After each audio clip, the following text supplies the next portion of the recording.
Bayangkan, jantungmu berdebar tak karuan, menyaksikan pemandangan yang tak terbayangkan. Seekor ular raksasa, sebesar rumah, kepalanya menjulang tinggi di atas hamparan padi yang hijau. Matanya yang merah menyala menatap tajam ke arahmu, lidahnya yang bercabang bergerak-gerak mencari mangsa. Teriakan tertahan di kerongkongan, kaki terpaku di tanah berlumpur. Di sekelilingmu, orang-orang kecil tampak berusaha menarik tali, mencoba menjinakkan makhluk mengerikan itu. Apa yang sebenarnya terjadi? Siapa mereka? Dan mampukah mereka selamat dari cengkraman maut ular raksasa ini? Namun sebelumnya, bagi yang beragama Islam, mari tinggalkan sholawat di komentar, agar sholawat ini menjadi saksi kita di akhirat kelak.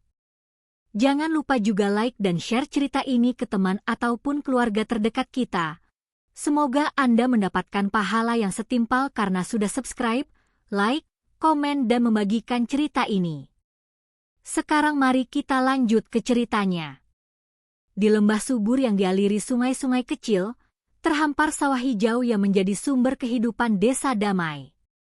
Namun, kedamaian itu terusik ketika muncul legenda tentang naga sawah, seekor ular raksasa yang konon bersemayam di kedalaman lumpur. Awalnya, penduduk desa hanya menganggapnya sebagai cerita turun-temurun, hingga suatu pagi, jejak sisik sebesar telapak tangan ditemukan di pematang sawah. Ketakutan mulai menyebar. Beberapa petani enggan pergi ke sawah, khawatir menjadi santapan makhluk legenda itu.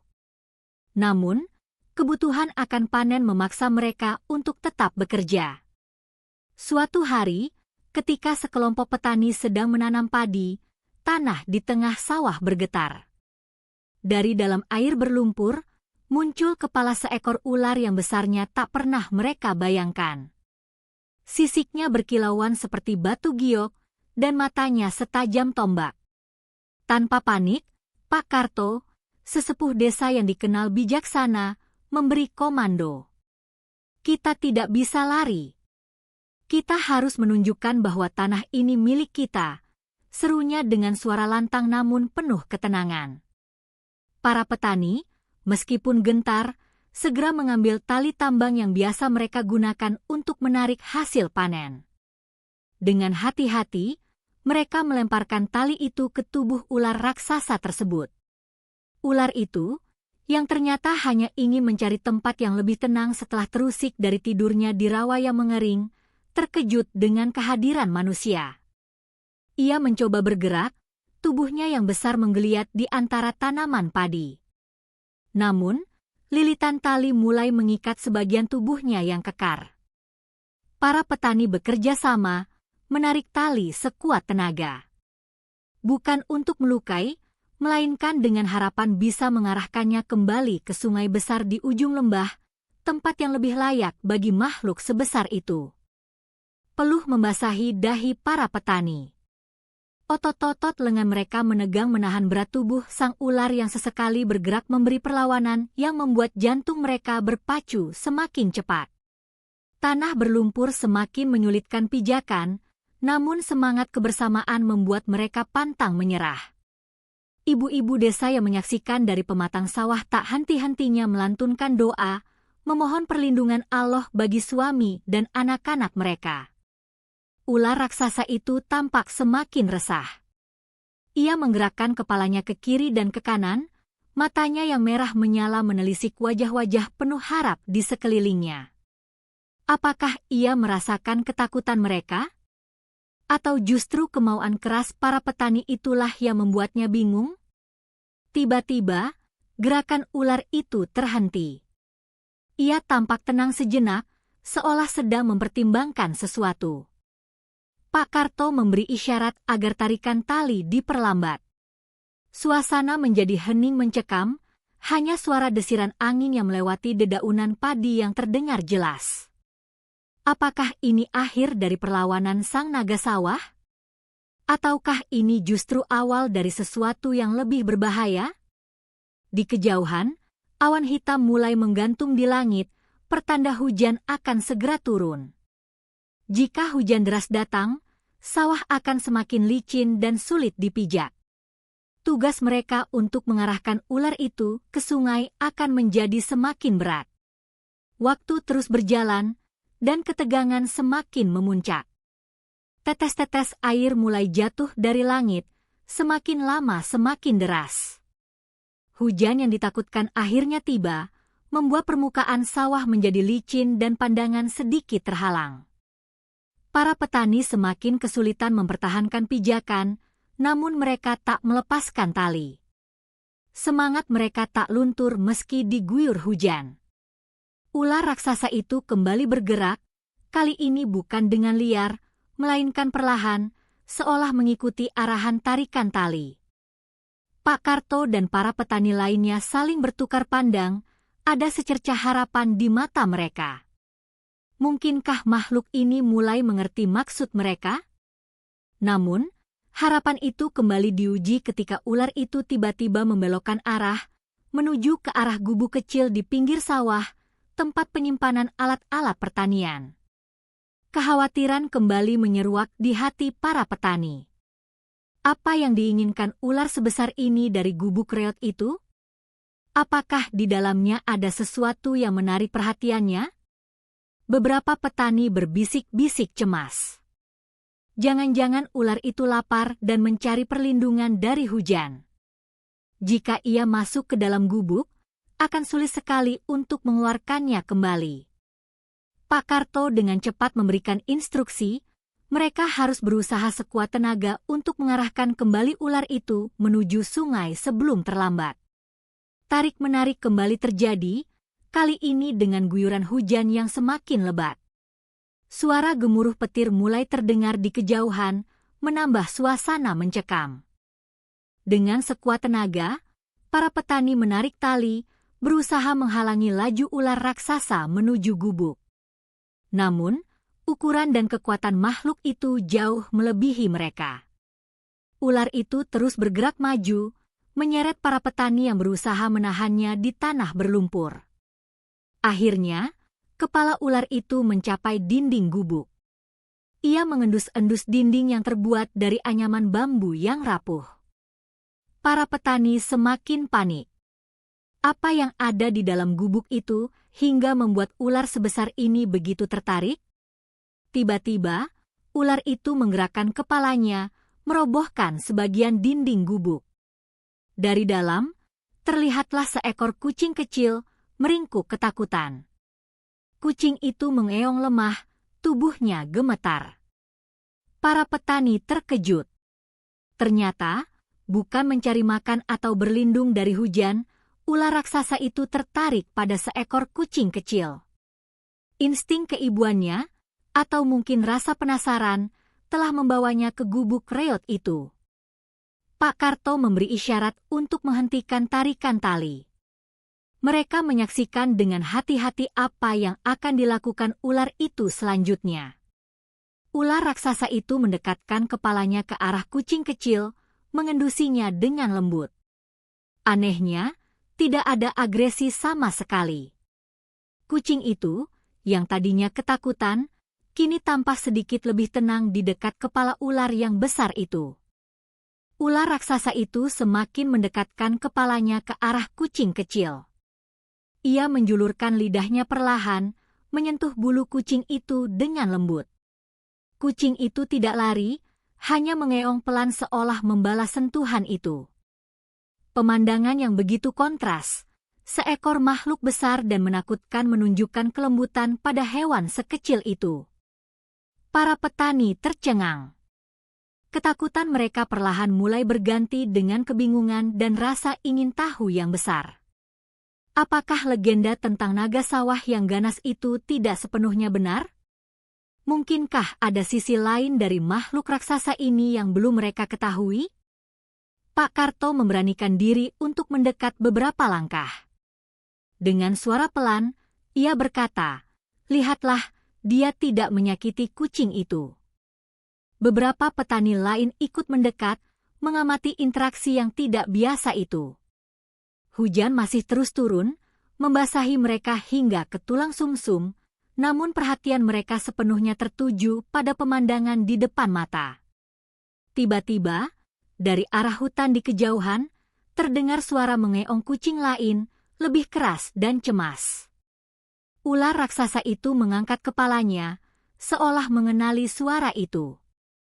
Ia kemudian menarik kepalanya menjauh dari kucing kecil di dalam gubuk dan mengarahkan pandangannya ke arah hutan. Ular raksasa itu tampak gelisah. Ia menggerak-gerakkan kepalanya, seolah ingin pergi ke arah suara kucing yang terdengar dari hutan. Namun, tali yang melilit tubuhnya masih dipegang erat oleh para petani. Pak Karto kembali memberi isyarat. "Lepaskan talinya perlahan," bisiknya. Sepertinya dia ingin pergi. Dengan hati-hati, para petani melonggarkan dan kemudian melepaskan tali dari tubuh ular itu. Makhluk raksasa itu sejenak terdiam, lalu menggerakkan kepalanya ke arah para petani, seolah mengucapkan terima kasih. Kemudian, dengan gerakan anggun meskipun ukurannya besar, ia mulai bergerak menuju tepi sawah yang berbatasan dengan hutan. Kucing kecil di dalam gubuk mengeong lirih, seolah memanggil sang ular untuk kembali. Namun, ular itu terus bergerak menuju hutan, menghilang di antara pepohonan yang rimbun. Para petani hanya bisa terpaku, menyaksikan kepergian makhluk yang sempat membuat ketakutan namun juga menimbulkan keajaiban di hati mereka. Hujan mulai reda, menyisakan langit yang kelabu. Sebuah rasa penasaran yang mendalam menyelimuti desa damai. Legenda tentang naga sawah kini memiliki babak baru, yang jauh dari gambaran mengerikan yang selama ini mereka dengar. Setelah kepergian ular raksasa, para petani mendekati gubuk reot. Kucing kecil itu masih meringkuk di dalamnya, tanpa ketakutan namun tidak terluka. Salah seorang ibu petani menghampirinya dengan hati-hati, mengulurkan tangan dan menggendongnya. Kucing itu mengeong pelan, mencari kehangatan. Pak Karto dan beberapa petani lainnya mengikuti jejak pergerakan ular raksasa menuju hutan. Tanah berlumpur bekas hujan memudahkan mereka untuk melihat bekas lilitan tubuhnya yang besar. Jejak itu mengarah semakin dalam ke dalam hutan, menuju ke arah dari mana suara kucing tadi berasal. Semakin jauh mereka masuk, jejak ular itu bercampur dengan jejak kaki yang lebih kecil, jejak anak kucing. Dugaan mereka benar, ular raksasa itu kemungkinan adalah induk dari anak-anak kucing yang tinggal di dalam hutan. Insting keibuannya lah yang membuatnya tertarik pada suara mengeong dari hutan dan juga pada anak kucing yang terperangkap di gubuk. Rasa takut para petani kini benar-benar sirna, berganti dengan rasa kagum dan haru. Makhluk sebesar dan tampak menakutkan itu ternyata memiliki sisi kelembutan dan kasih sayang seorang ibu. Legenda tentang naga sawah kini memiliki makna yang sama sekali berbeda di hati mereka. Para petani berdiskusi pelan di tepi clearings itu. Sebagian merasa lebih baik membiarkan keluarga ular itu hidup tenang di hutan. Alam adalah rumah mereka, dan campur tangan manusia bisa jadi justru mengganggu. Namun, Pak Karto menunjuk anak kucing yang terluka. "Kita tidak bisa begitu saja meninggalkan yang terluka," katanya lembut. "Sebagai sesama makhluk Allah, kita punya tanggung jawab untuk membantu." Setelah berunding sejenak, mereka sepakat untuk membantu anak kucing yang terluka. Dengan hati-hati, salah seorang petani mendekati keluarga ular itu. Induk ular raksasa itu tampak waspada, namun ia tidak menunjukkan agresi. Mungkin ia merasakan niat baik dari manusia-manusia ini. Petani itu perlahan mengulurkan tangannya dan memeriksa luka di kaki anak kucing itu. Lukanya tidak terlalu parah, hanya goresan kecil. Mereka memutuskan untuk membersihkan luka itu dan memberikan sedikit ramuan tradisional yang biasa mereka gunakan untuk mengobati luka ringan pada hewan ternak. Saat mereka mengobati anak kucing itu, induk ular raksasa mengawasi dengan tenang. Sesekali ia menjulurkan lidahnya, seolah memastikan anaknya baik-baik saja. Pemandangan ini semakin menguatkan keyakinan para petani bahwa makhluk ini tidaklah jahat. Setelah selesai mengobati, para petani mundur perlahan. Mereka tidak ingin mengganggu lebih lama keluarga ular itu. Mereka telah melihat sisi lain dari legenda naga sawah, sebuah sisi keibuan dan kelembutan yang tak terduga. Perjalanan kembali ke desa damai terasa berbeda. Langkah para petani lebih ringan, pikiran mereka dipenuhi dengan pengalaman yang baru saja mereka alami. Mereka membawa serta kucing kecil yang terluka, yang kini tampak lebih ceria setelah diobati. Sesampainya di desa, mereka langsung disambut dengan tatapan penuh tanya dari penduduk lainnya. Kabar tentang penampakan ular raksasa di sawah telah menyebar dengan cepat, menimbulkan ketakutan dan kekhawatiran. Pak Karto tampil ke depan, menenangkan warga. "Kita telah melihat naga sawah," katanya dengan suara tenang namun penuh keyakinan. "Dan apa yang kami lihat jauh berbeda dari legenda yang selama ini kita dengar." Kemudian, mereka menceritakan semua yang mereka alami. Penemuan jejak di sawah, kemunculan ular raksasa, ketertarikannya pada gubuk reot, kucing kecil yang terperangkap, hingga akhirnya pertemuan mereka dengan keluarga ular itu di tengah hutan. Awalnya, penduduk desa tampak tidak percaya. Bagaimana mungkin seekor ular raksasa yang menakutkan ternyata adalah seekor induk yang penyayang? Namun, ketika mereka melihat anak kucing yang terluka dan mendengar cerita para petani yang penuh ketulusan, keraguan mereka perlahan menghilang. Kisah tentang naga sawah mulai berubah di mata penduduk desa damai.